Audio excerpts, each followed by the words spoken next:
ఓం శ్రీకృష్ణ పరబ్రహ్మణే నమో నమః. భక్తులందరికీ నమస్కారం. మనం ఈ భగవద్గీతలో ఈరోజు మరలా మనందరం కలుస్తూ ఉన్నందుకు చాలా సంతోషంగా ఉంది నాకు. ఇంతకు ముందు భాగంలో మనం తెలుసుకున్నాం, కుటుంబ విలువలు పోతే ధర్మం కూడా పోతుందని అర్జునుడు చెప్పగా మనం తెలుసుకున్నాం. ఇక మన ఇంట్లో శాంతి కావాలంటే మనమే ముందుగా కలిసి వెళ్ళాలి అనేటువంటి సందేశాన్ని కూడా మనం తెలుసుకున్నాం. ఇక ఈరోజు మనం మరింత లోతుగా ఒక తీవ్రమైనటువంటి నిజాన్ని మనం తెలుసుకోబోతున్నాం. కుటుంబ ధర్మం నశించినట్లయితే అది నిదానంగా కుటుంబ స్త్రీలు నైతిక విలువలపై ప్రభావం చూపుతుంది. ఇది మనం జన్మిస్తూ ఉండేటి పిల్లల గణాంకాలపై కూడా ప్రభావం చూపుతుంది. చివరికి అది మన పూర్వీకుల యొక్క ఆత్మశాంతికి కష్టమే చెబుతుంది. ఇంతటి గొప్ప విషయాన్ని అర్జునుడు ఇప్పుడు మనకు చెబుతూ ఉన్నాడు. భగవద్గీతలో మొదటి అధ్యాయంలో 41వ శ్లోకాన్ని మనం ఇప్పుడు చూద్దాం. అధర్మాభిభవత్కృష్ణ ప్రదుష్యంతి కులస్త్రియః స్త్రీసు దృష్టాసు వర్ష్ణేయ జాయతే వర్ణసంకరః. ధర్మం తగ్గిపోతే ఓ శ్రీకృష్ణ, కుటుంబంలోని స్త్రీలు కూడా అనైతిక మార్గం వైపు వెళ్ళిపోతారు. అప్పుడు అప్రతిష్ఠితమైన పిల్లలు పుడతారు అని అర్జునుడు అంటున్నాడు. ఇక్కడ అర్థం చాలా లోతుగా ఉందండి. మన భారతీయ సంప్రదాయాల్లో స్త్రీలు స్థానాన్ని మనం ఎప్పుడూ గౌరవించాలి కూడా. ఎత్ర నార్యస్తు పూజ్యంతే తత్ర దేవతా రమంతే అంటారు మన మనుస్మృతిలో. ఇంటి స్త్రీలు ధర్మవంతులుగా ఉండగా దేవతలు కూడా ఆనందం చెందుతారు. కానీ స్త్రీలు తప్పుదారి పట్టినట్లయితే, అలాంటి పరిస్థితి వచ్చినట్లయితే అది ఆ కుటుంబ నాశనానికి మొదలవుతుంది. మన సమాజంలో కూడా ఇప్పుడు చూద్దాం, కుటుంబంలో పెద్దవాళ్ళు లేకపోతే చిన్నతనం నుంచే పిల్లల గుణాలు ఎలా మారిపోతున్నాయో గమనించాం కదా. ఒక కాలంలో అమ్మమ్మలు నాన్నమ్మలు ఇంట్లో పిల్లలకి మానసిక విలువలు చెప్పేవాళ్ళు. ఇప్పుడు మేము బిజీగా ఉన్నాం, పేరెంట్స్ విదేశాల్లో ఉద్యోగాన్ని చేసుకుంటూ ఉన్నారు, పిల్లలేమో వాళ్ళ యొక్క చరవాణిలో మొబైల్లో మాత్రమే పెరుగుతూ ఉన్నారు. ఇది చిన్నదే అనుకుంటున్నాం, కానీ అర్జునుడు ఇదే చెప్తూ ఉన్నాడు. ఇది భవిష్యత్ తరాల నాశనానికి మొదటి మెట్టు అవుతుంది. ఒక ఫ్రెండ్ని చూశాను, చిన్నప్పుడు గుండెల్లో ఆదుకుంటాడు, కానీ ఇప్పుడు అతని పిల్లలు ఇంట్లో ఒంటరిగా ఫోన్లో మాత్రమే జీవిస్తూ ఉన్నారు ఇంట్లో. అయితే మనం ఇక్కడ అర్థం చేసుకోవాలంటే, కుటుంబం తాలూకా ధర్మం కరువైనట్లయితే పిల్లలలో వాటి యొక్క మంచి గుణాలన్నీ కూడా కరువైపోతాయి. ఇప్పుడు మన కుటుంబాన్ని చూద్దాం.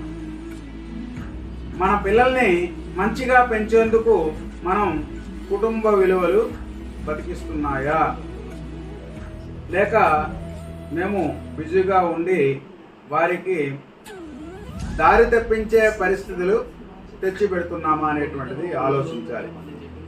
ఇదే ప్రశ్న మనం మన మనసులో వేసుకోవాలి. ఇది చిన్నది కాదు, మన యొక్క భవిష్యత్తు తరాల యొక్క పునాది కదా.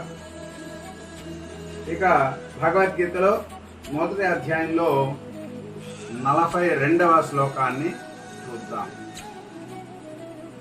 శంకరో నరకాయైవ కులఘ్నానాం కులస్య చ పతంతి పితరో హ్యేషాం లుప్త పిండోదక క్రియాః. ఇక్కడ అర్థంలో అవాంఛితమైనటువంటి పిల్లలు పుట్టడం వల్ల ఆ కుటుంబానికి నరకప్రాయమైన జీవితమే మిగులుతుంది. మన పూర్వీకులు కూడా వారి ఆచారాలు పొందలేకపోతారు. వారి యొక్క పితృధర్మాలు ఏవైతే ఉంటాయో అవన్నీ కూడా నాశనం అయిపోతాయి. ఇక్కడ అర్జునుడు మరో స్థాయిలో మాట్లాడుతూ ఉన్నాడు. అదేంటంటే, కుటుంబ ధర్మం పోయినట్లయితే పుట్టే పిల్లలు తప్పుడు మార్గంలో పెరుగుతారు. ఇది కేవలం ఈ తరం సమస్య కాదు, మన పూర్వీకులు కూడా శాంతించరు. పిండ ప్రదానం, తర్పణం వంటి క్రియలు కూడా విలువ కోల్పోతాయి. ఇక మన గ్రామాల్లో ఇప్పటికీ మనం చూస్తూ ఉన్నాం, పెద్దవాళ్ళు పోయాక తర్పణాలు మానేశారు. పితృకార్యాలు అనేటువంటివి మర్చిపోతూ ఉన్నారు. ఒకవేళ అడిగితే ఎందుకు చేయాలి? ఎందుకంటే కుటుంబంలో బంధాలు విడిపోయాయి, పూర్వీకుల యొక్క గౌరవం తగ్గిపోయింది. ఈ నేటి యువతలో ఎవరికి ప్రాధాన్యం అనేటువంటిది కాదు. ఇదే అర్జునుడు 5000 సంవత్సరాల క్రితమే మనకి హెచ్చరించాడు. ఒక కుటుంబంలో ఇద్దరు అన్నదమ్ములు గొడవ పడ్డారు, దెబ్బలాడుకున్నారు. పెద్దవాడు కొన్నాళ్ళకి చనిపోయిన తర్వాత తమ్ముడేమో తర్పణం చేయడం మానేశాడు. ఎందుకంటే అతను గర్వంతో అన్నను నిందించాడు. ఇంత చిన్న విషయమే కాదు స్నేహితులారా, ఇది కులధర్మాన్ని క్షీణింపచేస్తుంది. పూర్వీకుల ఆత్మలకు శాంతి కలుగదు. కాబట్టి ఇప్పుడు మనం మన హృదయంలో మనమే ప్రశ్నించుకోవాలి. మన కుటుంబంలో పూర్వీకుల సంప్రదాయాల్ని మనం గౌరవిస్తూ ఉన్నామా? తర్పణం చేస్తూ ఉన్నామా? బంధాలకి విలువనిస్తున్నామా? ఇది నిజమైనటువంటి ధర్మం. ఇలాంటి ప్రశ్నలు మనం వేసుకొని ఆ ధర్మాన్ని కాపాడాలి. మన పిల్లల నుంచి మంచి గుణాలతో పెరగాలి అంటే ముందు మనము సరిగా నిలబడాలి. మన కుటుంబ స్త్రీలకి, పిల్లలకి ధర్మ మార్గాన్ని చూపించాలి. మన ఇంట్లో గొడవలను తగ్గించి మిగతా వాళ్ళతో ప్రేమను పెంచాలి. అప్పుడు మాత్రమే మన తరం అభివృద్ధి చెందుతుంది. మన పూర్వీకుల యొక్క ఆత్మలన్నీ కూడా శాంతిస్తాయి. ఈరోజు మనం ఈ యొక్క గీత ప్రవచనం ద్వారా 3 గొప్ప విషయాలు తెలుసుకున్నామండి. 3 గొప్ప విషయాలు నేర్చుకున్నాం. అదేంటంటే, కుటుంబ ధర్మం పోతే స్త్రీల నైతికత అనేటువంటిది తగ్గిపోతుంది. అప్పుడు అవాంఛిత గుణాలు పిల్లల్లో వస్తాయి. చివరికి మన పూర్వీకుల ఆచారాలు కూడా నాశనం అయిపోతాయి. ఇది చిన్న విషయం అనేటువంటిది కాదు. ఓ భక్తులారా, ఇది మన తరాల భవిష్యత్తు విషయంలో చాలా ప్రాముఖ్యమైనటువంటిది. కాబట్టి మనం ఈరోజు ఈ యొక్క చిన్న నియమాన్ని పెట్టుకుందాం. మన కుటుంబంలో ప్రేమను పెంచుదాం. పూర్వీకుల యొక్క సాంప్రదాయాలని తిరిగి బలంగా నిలుపుదాం. పిల్లలకు సత్యాన్ని, సనాతన ధర్మాన్ని నేర్పుదాం. ఇప్పుడు మన తరం కూడా వెలుగుతుంది. మన పూర్వీకుల ఆత్మలు కూడా శాంతిస్తాయి, ఆ ఆత్మలు ఆనందిస్తాయి.